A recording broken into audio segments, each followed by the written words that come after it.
All right, same office, new look, and the fastest 100 miles I've ever put into a shoe. Let's see how the Asics Megablast has been holding up after all this time. Many things I continue to love, one thing I don't. Let's get into it.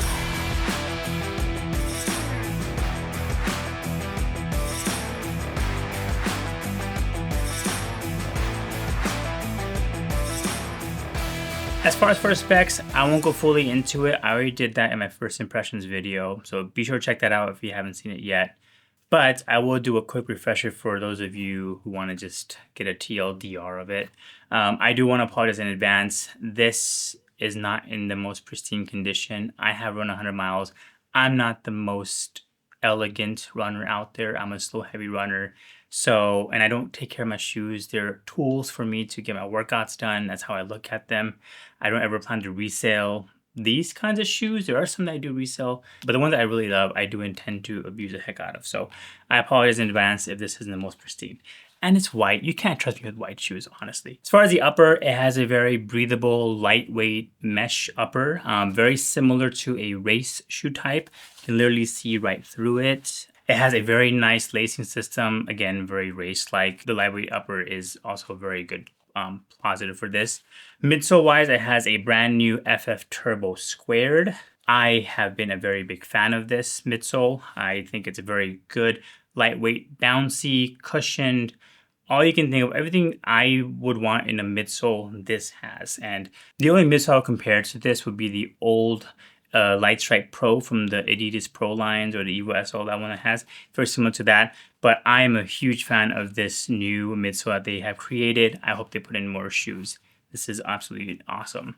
Last but not least, outsole wise, again, I apologize. I'm not the most elegant runner. Asics grip has been holding really, really well. I have had no issues running in the rain, no falls, anything like that. It's been very, very grippy. The most impressive thing about this shoe is that even though it has that lightweight upper, it has that awesome midsole and that grip, it's packed into a very lightweight packet. It's at 266 grams on the left and the right shoe for my size 12, men's size 12. I normally do half a size up if they don't have a wide option. So I normally do wear 11.5 size wide, but this one doesn't have a wide option. So I went with a 12. Fits me perfectly. It's wide enough for my feet, so I have no complaints there. And again, impressive that it's so lightweight. It's almost as light as my Evo SL, which is the lightest shoe I have currently. But the biggest con that I mentioned in my first video was the price. At $275, it is a very expensive shoe. And ever since it released a couple months ago,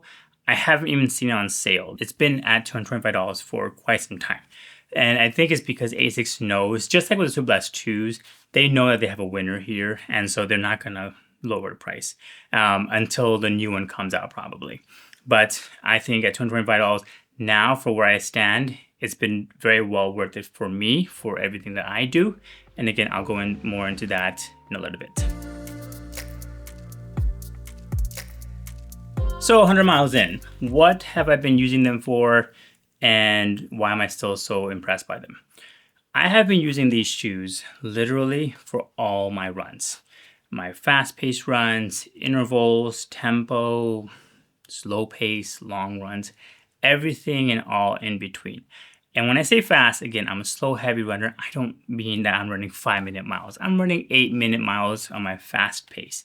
And these have been holding up just fine. And there have been weeks where I have literally used only this shoe for all my runs, which is crazy because I am somebody who is a big shoe fanatic, running shoe fanatic. And I have, a bunch of shoes in my, inventory, but I still just run in one. Could be a really good thing, or it could be a very bad investment for me. Depends on how you look at it. Nonetheless, they are lightweight, so they are great for my speedier sessions, and they have the excellent cushioning and the excellent stability for me. At least for me, is the stability is kind of hit or miss sometimes, but they are stable enough for my long runs, my easy runs. So I've had no issue whatsoever just putting these on and forgetting about it. I never had to think about what shoe I'm gonna run that run in. I know I'm just gonna pick up my Megablast and go. So these have been what I've used for all my runs. One of the washouts that I had that I believe I mentioned in my first impressions video, was around the new midsole. So the Nova Blast 5 came out maybe 3-4 months before that, before this shoe came out. And they had a new midsole, and people have noticed that it's lost its bounce and that excitement that it had after the first couple 100 miles. I've kind of noticed it a little bit too with Nova Blast. So I was kind of worried about, hey, if Asics has this new midsole, are they gonna have the same issue? Honestly, after 100 and something miles, I haven't noticed it.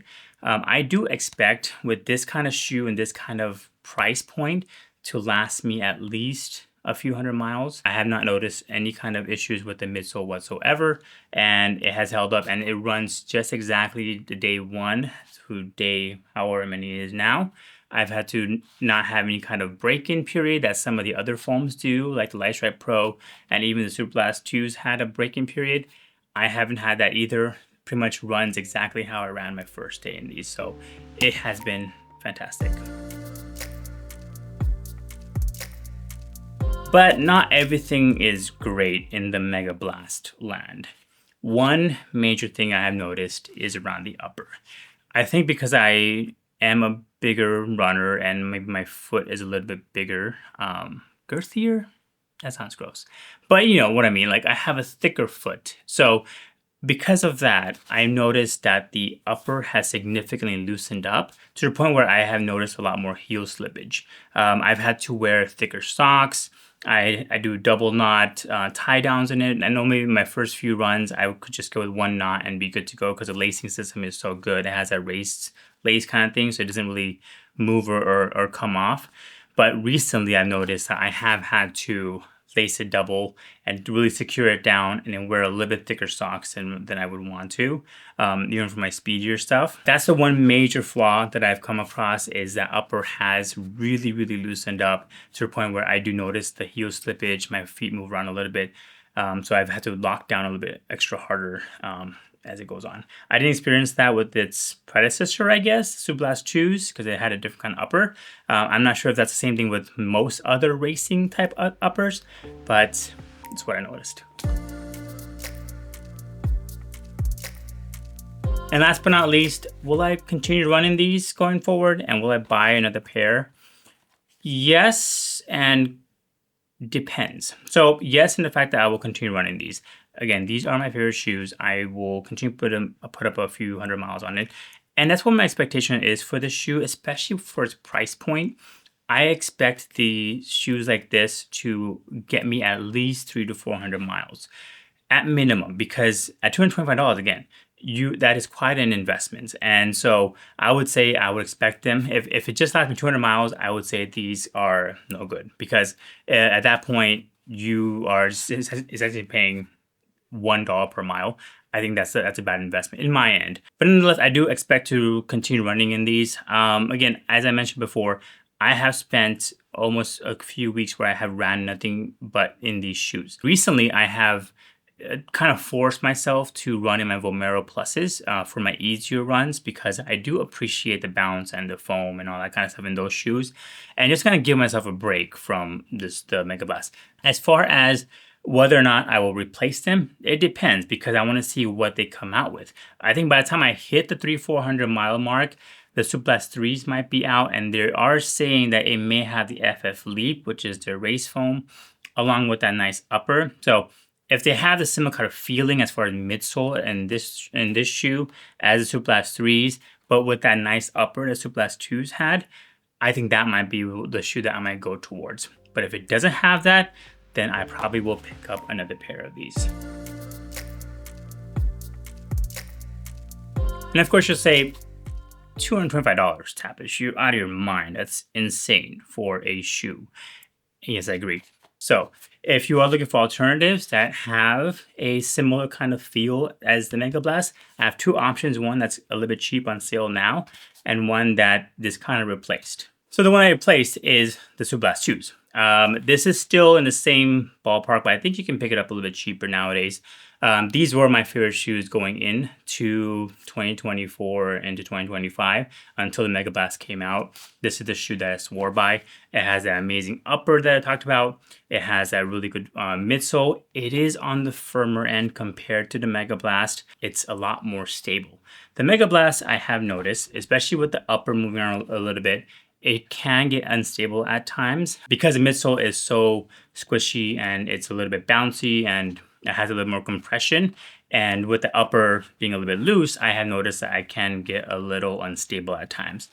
Megablast Shoes doesn't have the issue because it has a much thicker upper and it has a very dense, it has dual foams. One that's a race one in between and then one that's a little bit more rigid on the bottom. So this shoe is much more stable. If you're somebody who wants a stable shoe, a little bit more, the same kind of bounce that the Megablast has and a little bit more secure feeling, Megablast Shoes might be the way to go for you. They retail for around $200, and I think they're still around there, but you can pick them up on sale at some websites. I've seen them on sale for about $150, depending on availability. As I mentioned, Megablast 3s are coming around in the next couple months, I believe. So these will probably go on sale. So these are probably the alternatives to the Megablast and probably the closest ones that I run into personally. Last but not least, the budget option. That would be the Evo SL. This, however, has that amazing Light Strike Pro. I have found that this shoe is very similar. The foam is very similar to the Megablast.